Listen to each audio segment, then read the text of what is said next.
Shalom, shalom, call I'm La, Yahweh, Ba'ashim Yahushai, Ba'ashim Ka'akwadash. Double honors to the elders and the apostles and the bishops of Great Millstone. Shalom to Yakim in the faith, doing the work of truth and sincerity, in season, out of season, day on day, week on week, month by month, year by year, through the Spirit, man. Let's keep it going. The title of this lesson, Lord willing, is going to be, pretty much the switch. The transition from the seasons that we're into into the season that we're going into, man. Obviously, we're moving into prophetic times. We're already in prophetic times. World War III has begun. I got the inspiration to do this lesson from the Lord, of course. Secondly, I got the inspiration to do this lesson because, the Apostle Tahar, he's been speaking about it lately. And then, through the Spirit, you can literally see it. Even though 2/3 of our people are wicked, you can see these curses are slowly being lifted off of us, man. And these curses are being put on our enemy. And that's because we're entering into a new kingdom, man. There's going to be a translation of power from Esau Edom, the so-called white man. In the Hebrew, it's known as Adawam, which means red, And that's what Esau Edom is. He's that red dude. He's that red guy. He has translucent skin. He's lack of hue, lack of pigmentation, translucent, see-through. And he's a bloody man. The word Rothschild means red child, and that's an elite family of his.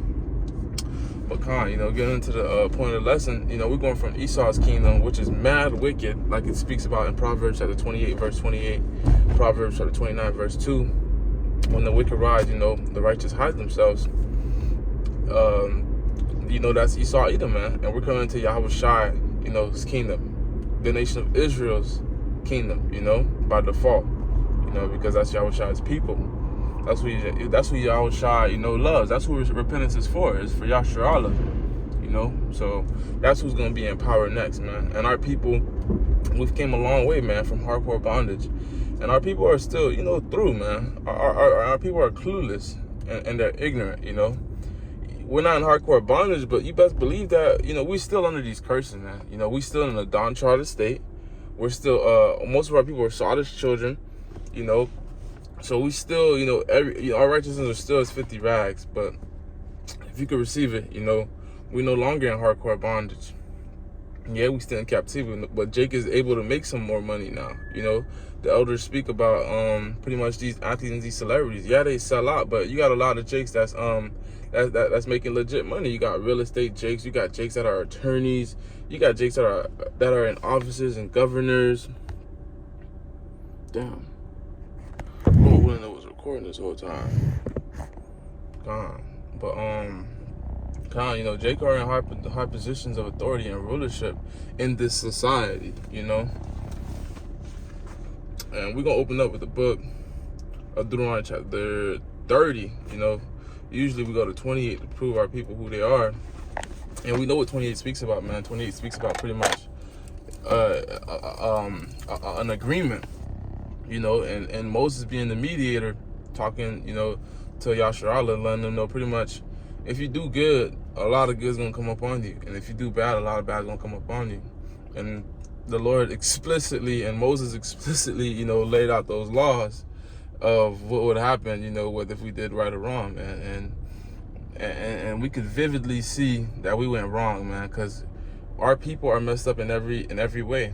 Yeah, Elam smells bad, but they got businesses, Yeah, Ham is dusty and ugly and dingy, dark skin, but they're not under the curses. You got Hamite kings that have wives and gold. Yeah, Moab and Ammon are ugly looking creatures, but they're not under these curses, man. And guess what? We got everything under, man. Jake downtrodden, Jake poor, Jake smell bad, not naturally, but because of how we doing things, man. What? Our businesses don't make money, but we're gonna get the scriptures, man. Enough of my ramblings. Salaki. Open up with the book of Deuteronomy, chapter 30. This is GMS in transit, so Salaki. I'm about to park up so I can read these scriptures without worrying about paying attention on the road. We're gonna start at Deuteronomy chapter 30 and verse 6. And it reads, "And the Lord, Yahweh, thy power, will circumcise thine heart of thy seed to love the Lord, my power, with all thine heart and with all thy soul, that thou mayest live." So when we get, in the translation, when we get these new bodies, man, we gonna be set up right, man. Even walking up right in this truth, man. We being set up right, man. We being cleansed, we being pretty much nipped. You know how a dog gets groomed? You trim off all the wicked edges, all the ugly shit, that's what we strive to do and be, man. And that's why we do what we do, because we want to be changed in the twinkling of an eye. We want these new bodies so we never have to worry about ever going off again, ever having to worry about Deuteronomy chapter 28, man. We don't want to. We want them curses. The only way we want to know these curses are real is seeing them on our enemy, man. We don't want proof where the Israelites through our curses. We want proof where the Israelites through the salt that we have, through Yahushua reigning, through us reigning with Yahushua. Us being righteous. We don't want to be known as the people that have an evil eye towards each other, man. Those days are about to come to an end. And this next verse is speaking about Esau.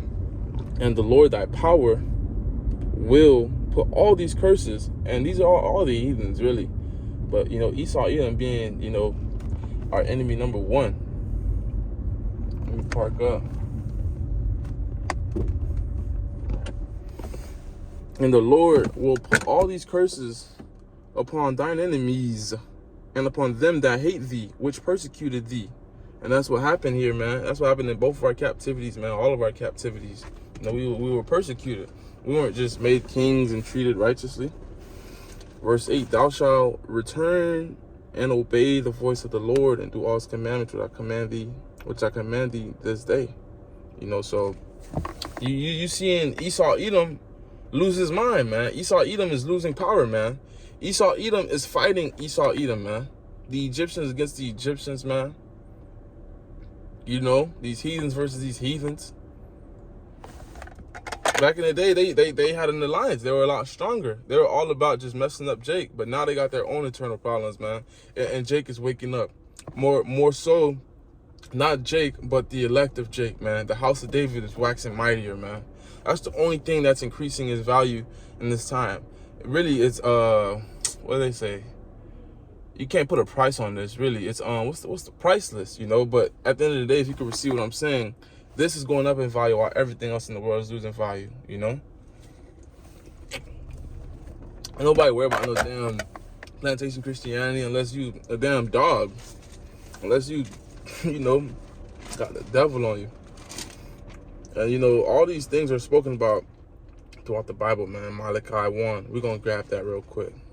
The translation of kingdoms. And who the Lord loves and who the Lord hates. Esau Edom, setting his house on fire. He's killing his family members. Suicide. A lot of Edomites kicked the bucket, man, when that COVID came.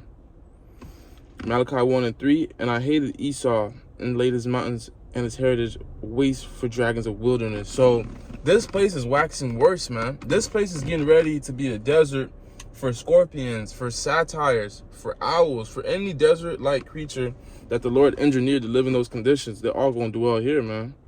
Where Edom said, we are impoverished, we will return and build the desolate places, but the Lord, Salakia, thus said the Lord of hosts, they shall build and I will throw down, they shall call them the board of wickedness, the people against whom the Lord had indignation forever.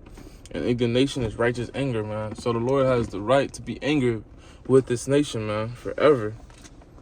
And no one could rebuttal that, man. No one could ask for the mercy of East. No Jake in the kingdom is gonna be like Yahweh, Baruch Shah, Yahweh Bashim Yahushua, Baruch Shah, Salakia for Edom, give Edom mercy, which is I believe Shalakia, Kusad send mercy, But yeah, that we ain't gonna be in that spirit, man. The Lord has every right to burn Esau Edom, man.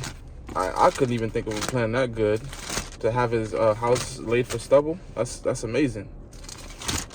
And these are more so these blessings that we're gonna be coming into, man, in the kingdom more so than now.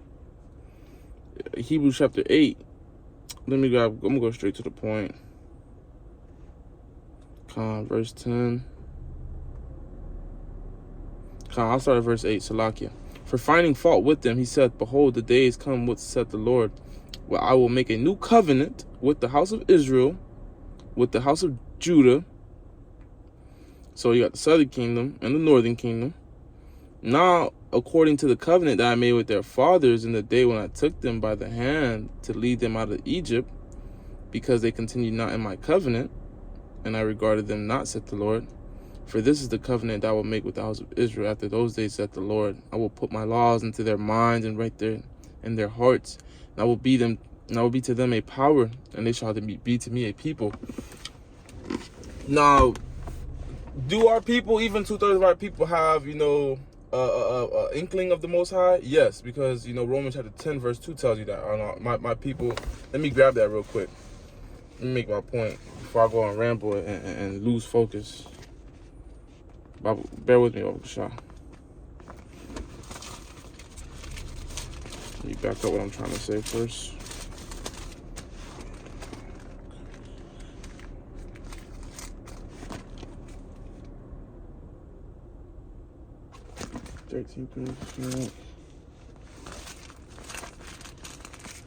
Romans chapter 10, verse 2, and it reads,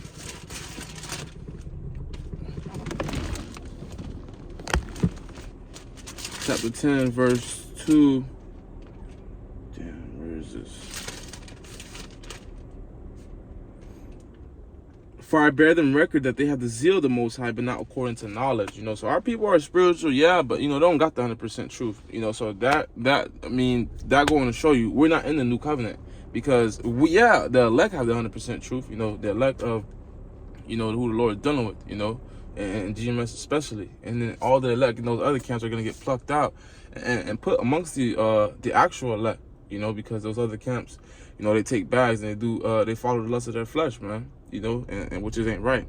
But the point being is the fact that all of our people aren't walking uprightly and meditating on the laws and having the laws on their inward parts and not going off shows you we're not yet in the new covenant like these other Israelites to say, man, which is true.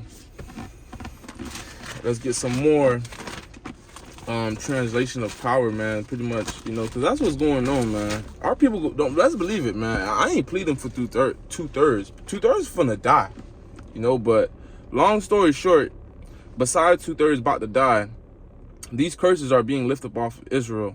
Slowly but surely, ain't gonna be put on our enemies, man. Of course, we still downtrodden. We still to tell. We still gotta go to work. Still got to do the work, still being persecuted. More persecution to come at that. But, Jake doing better than they used to be, man. And Esau doing worse than he used to be doing. And along with these other nations, man. You think these other nations want to go back home? They got to go back home when these things are coming to pass, like the scriptures say, man. Because the businesses are going to be thinning them out. Ain't going to be no point of being here, man. It's going to be straight chaos and death here. They don't want none of that. Isaiah chapter 54, I'm going to end right here, Lord willing. For thou shalt break forth on the right hand and on the left hand, and thy seed shall inherit the Gentiles and make the desolate cities to be inhabited. So our seeds are gonna have slaves. They're gonna have everything that they want and need for, man. These heathens are gonna be far spoiled, man. Esau, Edom, we're gonna put them in hardcore work. Hardcore slavery and bondage for 1,000 years, but we surely gonna use him, man, and the other heathens. But yeah, with that, man, Lord will just edifying straight to the point. Shalom, call on him, Yahweh Bashim, Shine up on the Apostle GMS. Shalom to y'all, come in the faith and work of truth and sincerity. Shalom.